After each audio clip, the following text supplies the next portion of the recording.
چاند کی عبادت ہو رہی ہے، کہیں تو سورج کی عبادت ہو رہی ہے، کہیں تو گوبر اور مٹی کی عبادت ہو رہی ہے، کہیں تو درخت اور دریا کی عبادت ہو رہی ہے۔ ارے تم کتنے خوش نصیب ہو کہ تمہیں وہ خدا ملا ہے۔ وہ اور لوگ ہیں دنیا کے اندر جو خدا کو بنا کر پوجتے ہیں، لوگوں کا خدا وہ ہے جو لوگ بناتے ہیں، مسلمانوں کا خدا وہ ہے جس نے کن کہہ کر کائنات کو زندہ باد، زندہ باد، نعرہ تکبیر، نعرہ رسالت۔ لوگوں کا خدا وہ ہے جس کی تصویر بنتی ہے، مسلمانوں کا خدا وہ ہے جو تصور میں بھی نہیں آتا۔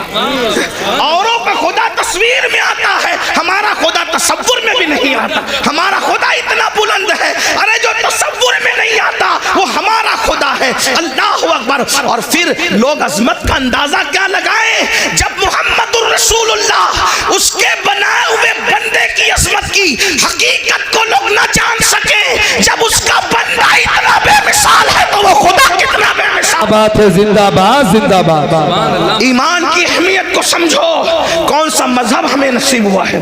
اسی لیے آج ہم ایمان کی، مسلمان ایمان کی اہمیت نہیں سمجھ پا رہا ہے، منکرین اسلام اہمیت سمجھ گئے، اسی لیے وہ ایمان چھیننا، وہ جانتے ہیں جب تک ان کے پاس ایمان رہے گا ان کو زیر نہیں کیا جا سکتا، ان کو تباہ نہیں کیا جا سکتا، ان کو برباد نہیں کیا جا سکتا۔ چھین لو ان سے ایمان، چلے گا، ان کے پاس ٹوپیاں رہے چلے گا، ان کے پاس مدرسے رہے چلے گا، ان کے پاس اسکول رہے چلے گا، ان کے پاس جو ہے وہ سرٹیفکیٹ رہے چلے گا، ان کے پاس ایمان نہیں رہنا چاہیے۔ اسی لیے ایمان چھیننے کے لیے منصوبے بن رہے ہیں، الگ الگ منصوبے، داخلی منصوبے، خارجی منصوبے، بہت خطرناک چیلنجز کا ہمیں سامنا ہے۔ اور آج ہمیں بچہ ڈاکٹر بنے، انجینئر بنے، تاجر بنے، اس کا مستقبل سدھر جائے، سب کو فکر ہے۔ اگر فکر نہیں ہے، ایمان کی فکر نہیں ہے۔ نبیوں کی فکر کیا تھی؟ اچھا کچھ تو اتنے دیر ہوشیار ہے، کہتے ہیں مولانا ہمارے بچے تھوڑی بگڑیں گے۔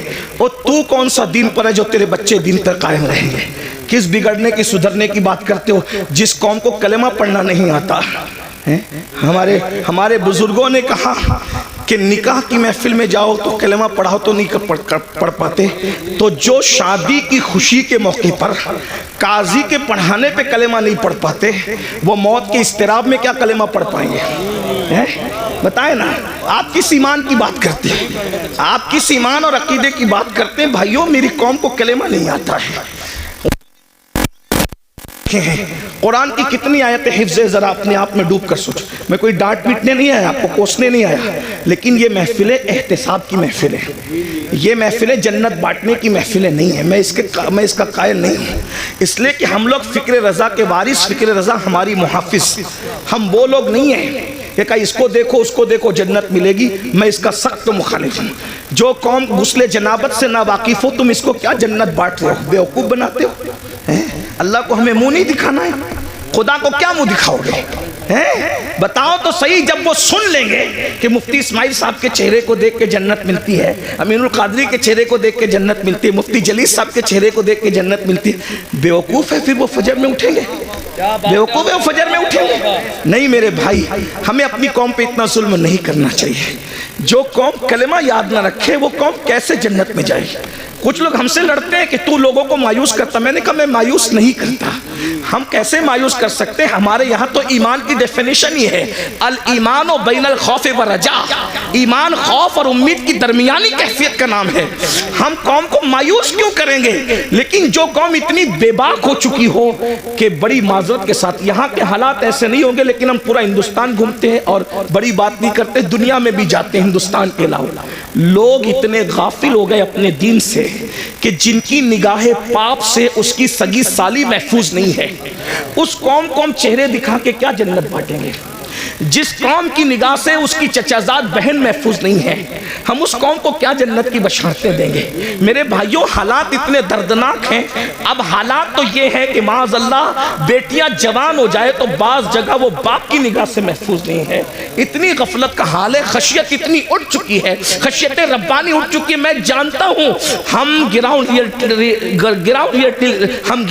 ریئلٹی کے لوگ ہیں، ہم گراؤنڈ زمینی حقائق والے لوگ ہیں، ہم لوگ جانتے ہیں حالات کے تقاضے کو لوگ ہمارے پاس آ کر کے باتیں کرتے ہیں. بعض بچیاں طلاق پا کر کے گھر آئی ہے تو باپ نے باپ کی نظر ڈالی ہے. بعض جو ہے وہ بہویں جوان سسر کی نگاہ سے محفوظ نہ رہ سکی ہے. یہ حقائق ہے, زمینی حقائق یہ ہے میرے بھائیوں. جس قوم کے اندر سے خوف خدا اتنا اٹھ جائے, کہاں وہ تقویٰ تھا, کہاں وہ تقویٰ, کہاں وہ تقویٰ کہ سیدنا عمر ابن خطاب جیسی ہستی جنہوں نے رسول اللہ کی زیارت کی ہے, اور خوف کا عالم یہ ہے کہ چہرے پر آنسوؤں کے نشان ہے. علامہ ابن الجوزی اپنی کتاب میں لکھتے ہیں کہ ایک مرتبہ فاروق اعظم اپنے گھر کے دروازے پر بیٹھے, فاروق اعظم گھر کے دروازے پہ بیٹھے ہیں اور چہرہ گلی کی طرف کیا ہوا ہے. ذرا غور سے سننا, گلی کی طرف کیا ہوا ہے اور دروازے پہ بیٹھے ہیں. ایک صحابی آتے ہیں, چلے جاتے ہیں سلام کر کے, کچھ دیر کے بعد آتے ہیں تو فاروق اعظم اسی طرح دروازے پہ بیٹھے ہوئے ہیں. وہ لوگ بھی کیا لوگ تھے, یہ نہیں دیکھا کہ فاروق اعظم ہے, یہ نہیں دیکھا عمر ابن خطاب ہے, یہ نہیں دیکھا کہ رسول اللہ کے صحابی ہیں. جب دیکھا کہ دروازے کی طرف رک کر کے بیٹھے ہیں, وہاں کسی کی رعایت نہیں تھی, کیونکہ وہ لوگ سب سے پہلے شریعت کے مرید تھے, بعد میں کسی کے مرید تھے. وہ لوگ سب سے پہلے شریعت کے معتقد تھے, بعد میں کسی اور کے معتقد تھے. فاروق اعظم کو دروازے پہ بیٹھا دیکھ کر ایک عام صحابی ٹوکتے ہیں, عمر اب تم بھی دروازے پہ بیٹھو گے رستے کی طرف منہ کر کے؟ آپ دروازے پر کیوں بیٹھے رستے کی طرف منہ کر کے؟ ہم تو کسی کو روک بھی نہیں سکتے, ٹوک بھی نہیں سکتے, اس لیے کہ ہمیں معاذ اللہ ثم معاذ اللہ اللہ کی رضا سے زیادہ کسی اور کی رضا پیاری ہو گئی ہے کہ اس قوم کی تباہی سے اس قوم کو اب کوئی نہیں بچا سکتا. جو خالق کو تو ناراض کر سکتی ہے مگر مخلوق کو ناراض نہیں کر سکتی.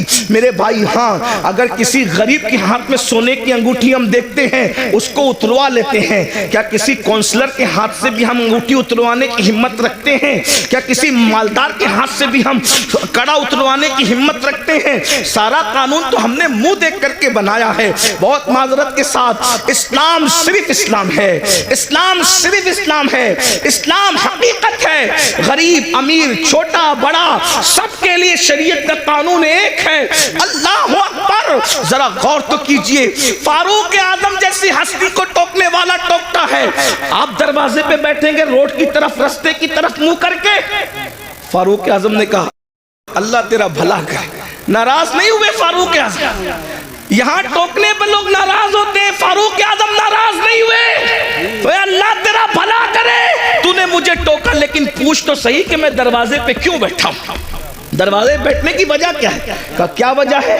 کہا آج میری بیٹی ام المومنین حفصہ مجھ سے ملنے آئی. پہلے تو میں اہل علم کی توجہ چاہتا ہوں, جو بیٹی ہوگی وہ کبھی ماں نہیں ہو سکتی, اور جو ماں ہوگی